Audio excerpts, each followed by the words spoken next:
রাজশাহী মহানগর ছাত্র তাৎক্ষণিক কেন্দ্রকে জানে সেই ছাত্র নেতাদের বিরুদ্ধে অবশ্যই ব্যবস্থা নেবে। হামলার প্রতিবাদে হামলায় ছাত্র দলের প্রায় চাপিয়ে দেওয়ার প্রতিবাদে জেলা ছাত্র দলের সদস্য সচিব আলামিন আরও উপস্থিত আছেন রাজশাহী মহানগর।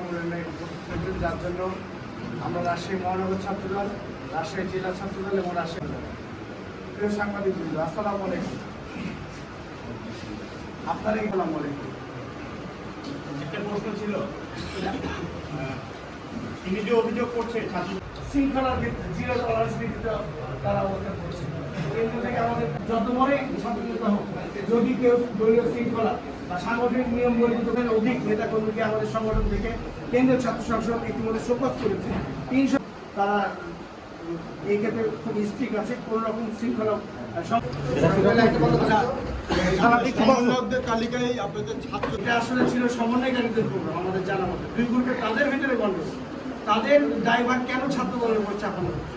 এখানে জাতীয়তাবাদী ছাত্র দলের কোনো পর্যায়ে কোনো কোর্সধারী নেতা কর্মী সেখানে ছিল না।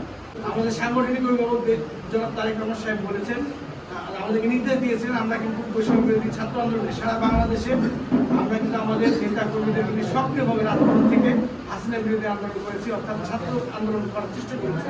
সেখানে ছাত্র দলের সাথে অনেক সাধারণ ছাত্রছাত্রী, যেহেতু অন্যান্য সংগঠনগুলো এতটা সক্রিয় ক্যাম্পাসে ছিল না, ছাত্রদল ক্যাম্পাসে সক্রিয় থাকার কারণে ছাত্রদলের ব্যানারে বা ছাত্রদলের ভাইদের সাথে আমাদের সাধারণ ছাত্রছাত্রী অনেকেই সেদিন আন্দোলনে শরিক হয়েছিল আমাদের সাথে।